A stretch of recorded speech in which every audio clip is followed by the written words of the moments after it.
संजीव जी, जिस तरीके से टिकट बंटवारा हुआ और अब महबूब अली कैसर की निर्दलीय प्रत्याशिता घोषित हुई है, उससे पहले हमने ये भी देखा कि टिकट बंटवारा जो चिराग पासवान की तरफ से किया गया 5 सीटों पर, वो बड़ा विवादित रहा। तमाम आरोप लगे, पैसे लेकर टिकट देने तक के आरोप लगे, 22 इस्तीफे भी हुए और अब ये खबर है कि निर्दलीय लड़ेंगे महबूब अली कैसर। इसको आप किस तरीके से देख रहे हैं? देखिए, जब दो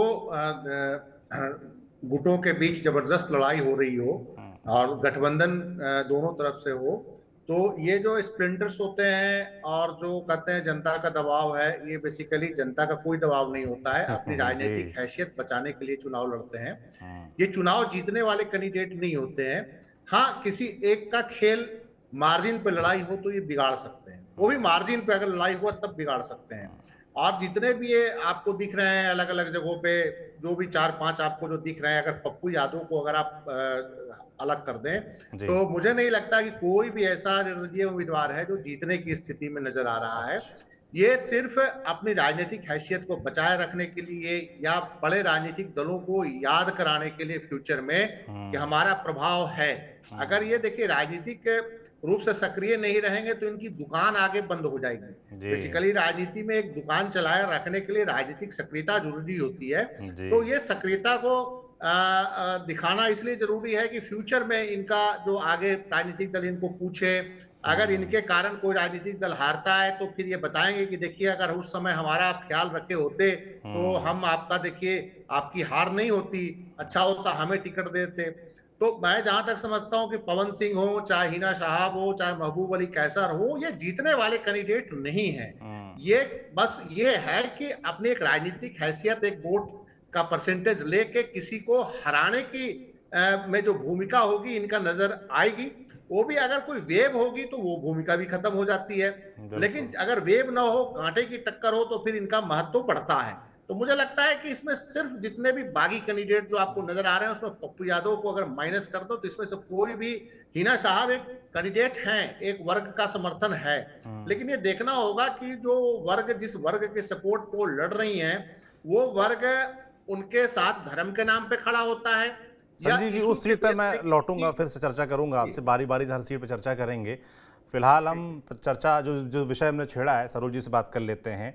ये महबूब अली कैसर और जो विद्रोह देखा गया था चिराग पासवान के टिकट बंटवारे के बाद से, और अब ये जो प्रत्याशिता घोषित हुई है, और जैसा कि संजीव जी ने कहा कि तमाम जो प्रत्याशी ये जो निर्दलीय हैं या बागी हैं, वो अपने आप को रेलेवेंट बनाए रखने के लिए राजनीति में इस तरह की घोषित करते हैं कि हम चुनाव लड़ेंगे ताकि अगली बार वो बार्गेन करने की स्थिति में कम से कम बने रहें। आप कैसे देखते हैं इसको?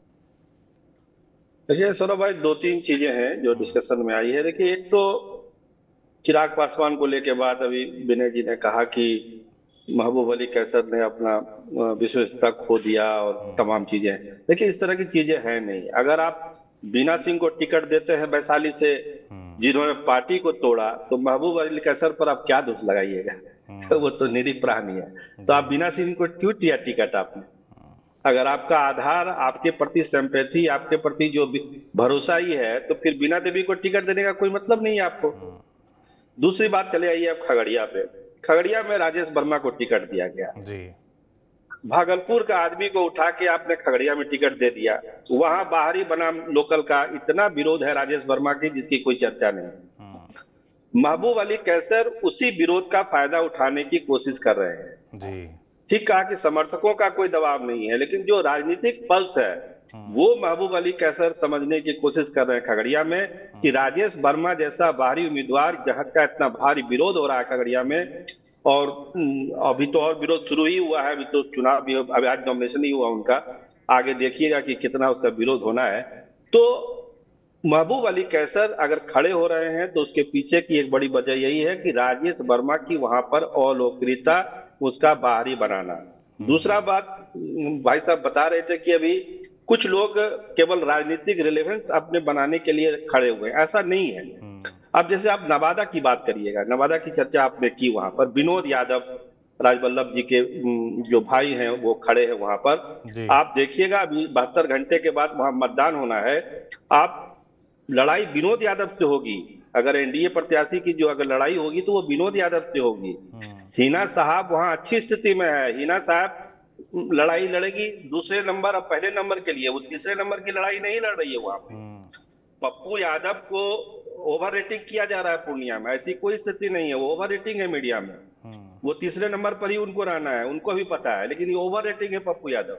तो जो मजबूत कैंडिडेट तीसरा कौन बनाने की कोशिश में है, उसमें विनोद यादव भी हैं, हिना साहब भी हैं, और आप अगर आगे की चर्चा करिएगा तो मैं बक्सर से आनंद मिश्रा की भी चर्चा करूंगा। अच्छा। जो निर्दलीय, जो आईपीएस अधिकारी हैं, जो चुनाव लड़ रहे हैं बक्सर से, वो एक बहुत बड़ा फैक्टर। वो जीतने के लिए लड़ रहे हैं, वो तीसरे या दूसरे पोजीशन के लिए नहीं लड़ रहे हैं, वो जीतने के लिए बक्सर की लड़ाई लड़ रहे हैं। तो स्थिति बहुत साफ है, उम्मीदवारों को पता है कि कौन वोट किसके पास है।